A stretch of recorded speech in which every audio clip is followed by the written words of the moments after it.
Os americanos começaram a fazer estoque de produtos que devem aumentar de preço nos próximos dias. Hoje, a Casa Branca confirmou a cobrança de 104% de tarifas contra a China, válida a partir de amanhã.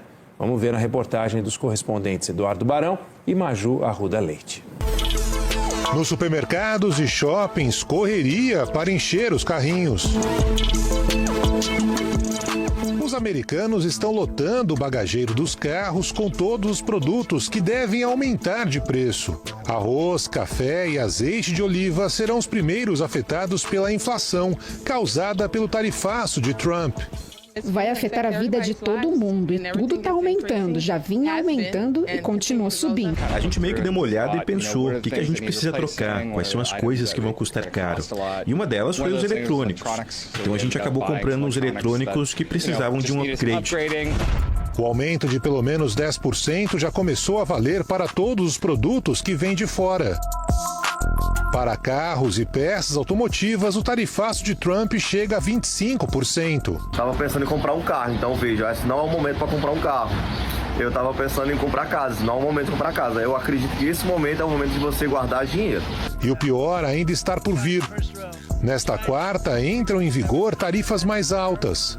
Países da Ásia, como Camboja, Laos e Vietnã, que produzem eletrônicos, roupas e tênis, chegam a cobrar mais de 90% de tarifa dos Estados Unidos. E agora vão pagar metade deste valor para enviar seus produtos para a América. A Índia, grande exportadora de pedras preciosas e produtos de engenharia, cobrava 52% e agora vai pagar 27%. Já a União Europeia, 39% e será tarifada em 20%.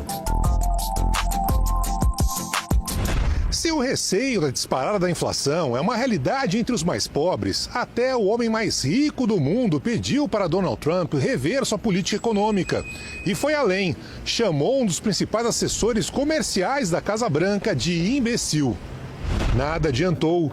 Trump não atendeu ao pedido de Musk, que faz parte do próprio governo. Uma das empresas dele, a fabricante de carros eletrônicos Tesla, teve queda de 55% nas ações nos últimos dias. Hoje à tarde, acabou o prazo para a China retirar as tarifas de 34% sobre os produtos americanos. E lá da Ásia, não há sinais de recuo, como mostra a correspondente em Pequim, Maju Arruda Leite. A Casa Branca confirmou mais 50% de tarifa sobre os produtos chineses. A taxa deve chegar a um total de 104%. O Ministério do Comércio da China subiu o tom na manhã de hoje e disse que vai lutar até o fim na escalada da guerra comercial com os Estados Unidos. O porta-voz do governo chinês afirmou que o tarifaço de Trump é um exemplo típico de unilateralismo, protecionismo e intimidação econômica. Disse ainda que não haverá vencedores nessa guerra e que recorrer à pressão, ameaça e chantagens não é a maneira certa de se envolver com a China. Donos de empresas americanas que comercializam produtos chineses estão preocupadíssimos. Taylor importa macarrão e molho de soja e afirma: quando o estoque acabar, a alta vem forte. No final, é o consumidor que vai pagar a conta de todo esse imbróglio, disse esse outro empresário. Olha a situação. De um lado, Elon Musk, que chegou ao governo Trump como uma grande estrela. Ele já brigou com tanta gente que a demissão dele é dada como certa. Aí, de outro lado, Peter Navarro, economista de Harvard, que odeia a China, conselheiro sênior da Casa Branca e mentor do tarifaço. Homem que Trump chama de meu Peter. E aí os dois resolveram se estapear em público. Como Elon Musk pediu para o presidente americano que voltasse atrás no tarifaço, Navarro foi à TV dizer que Musk não passa de um montador de carros. E Musk, que é dono da Tesla, devolveu chamando Navarro de imbecil. Então você imagina o climão na Casa Branca no meio da maior guerra comercial que o mundo já conheceu. Então, o que Donald Trump está fazendo com esse tarifaço foi o que L.G. White e a Bíblia avisou no livro O Grande Conflito. Ellen White diz: não se une com esse poder que é ela está falando? Com o poder papal, com o sistema católico. Não se une com esse poder, que ele é contra a liberdade religiosa e a liberdade civil. E os Estados Unidos se uniu, os protestantes se uniu com o catolicismo. E os jesuítas, que é uma ordem diabólica da Igreja Católica, se infiltrou em todas as igrejas e se infiltrou no Estado e se infiltrou no governo americano. E o que aconteceu? Agora está o tarifaço. Fome no mundo! O fim de semana foi marcado por protesto contra Donald Trump em várias cidades. O magnata enfrenta a maior mobilização desde que retornou ao poder há menos de 3 meses. Em Washington, a multidão se reuniu perto da Casa Branca, de onde o republicano vem adotando medidas polêmicas, como a guerra tarifária contra vários países, incluindo aliados. Temos cerca de 100 pessoas que vieram de ônibus e van de New Hampshire para protestar contra essa administração ultrajante que está nos fazendo perder nossos aliados em todo o mundo e causando devastação para as pessoas necessitadas daqui. Estão destruindo nosso governo, nossos serviços, instituições e destruindo o tecido da América em que nos sustentamos como uma grande nação.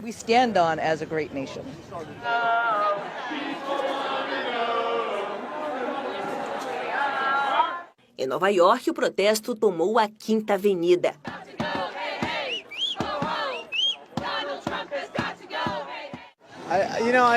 Me sinto emocionado porque, não vou mentir, alguns anos atrás eu gostava de Trump. Eu acreditava na mensagem dele, acreditava que ele estava mudando tudo. Mas anos se passaram e isso não é verdade. Eu fui decepcionado, meu pai perdeu o emprego, ele era um cara do sindicato. Em um momento em que cresce o ressentimento global contra o presidente republicano, manifestantes também marcharam em várias capitais europeias. Os organizadores afirmam que a mobilização foi feita em mais de 1000 cidades. Quero trazer o tema sobre os últimos acontecimentos da história deste mundo. Nós sabemos que nesses últimos dias, o que vai acontecer nesses últimos dias foi o que já aconteceu no passado.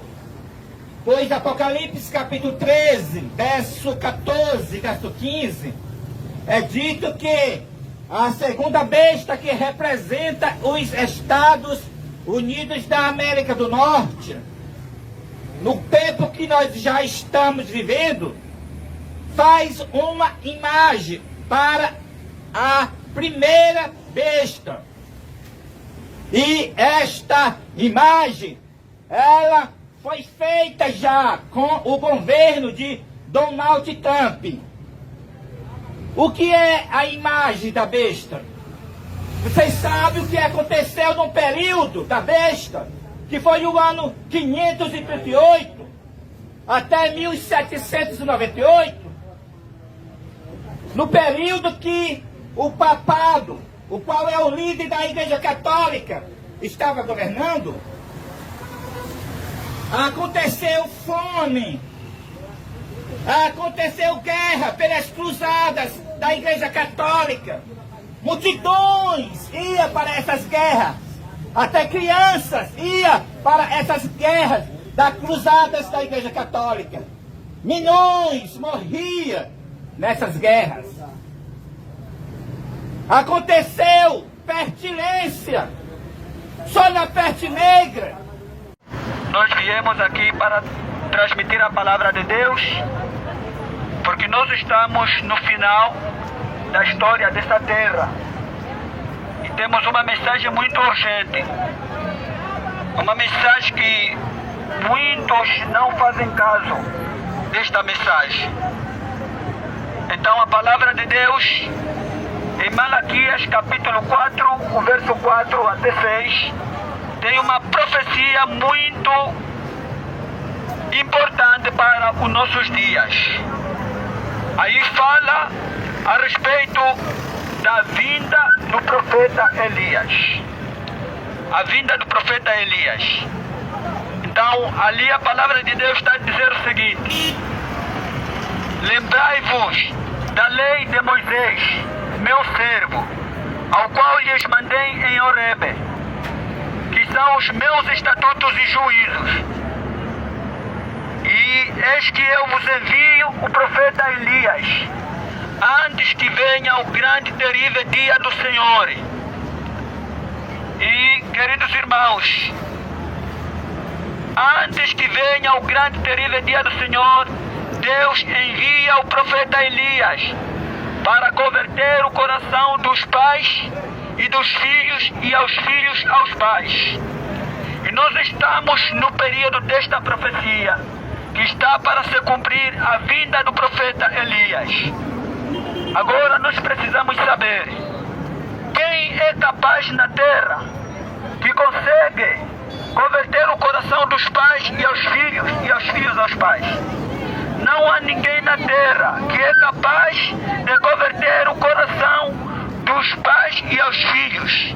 Não há ninguém na terra. Quem é capaz de converter o coração dos pais e aos filhos é somente Cristo.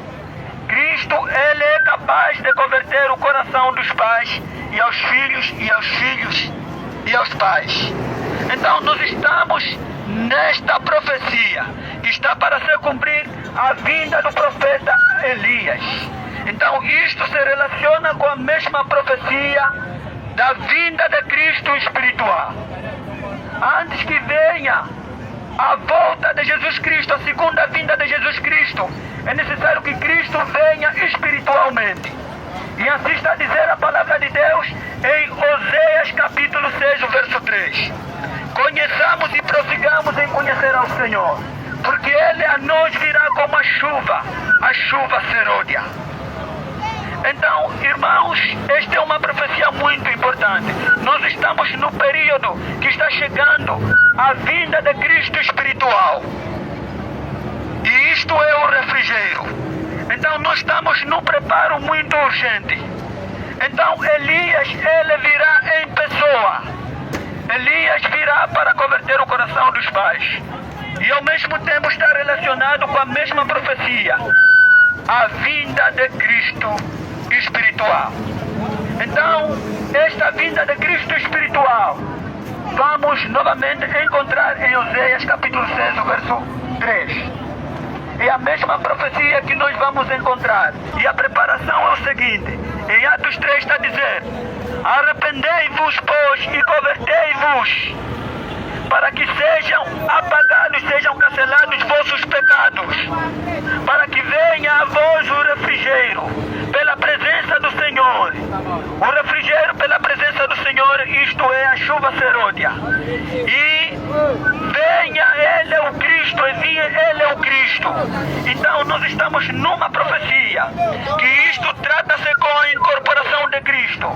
Cristo virá incorporar no primogênito da linhagem de Dan. É por isso que o patriarca Jacó, em Gênesis 49, o verso 16, está a nos dizer: Dan, ele é um zinho, e Dan, ele julgará o povo de Israel como uma das tribos de Israel. Dan julgará o seu povo como uma das tribos de Israel. Esta é uma profecia muito significante para os nossos dias. Então, Cristo vai incorporar no primogênito da linhagem de Dan. Então, a mesma profecia, o profeta Moisés também fala a mesma bênção. Moisés, em Deuteronômio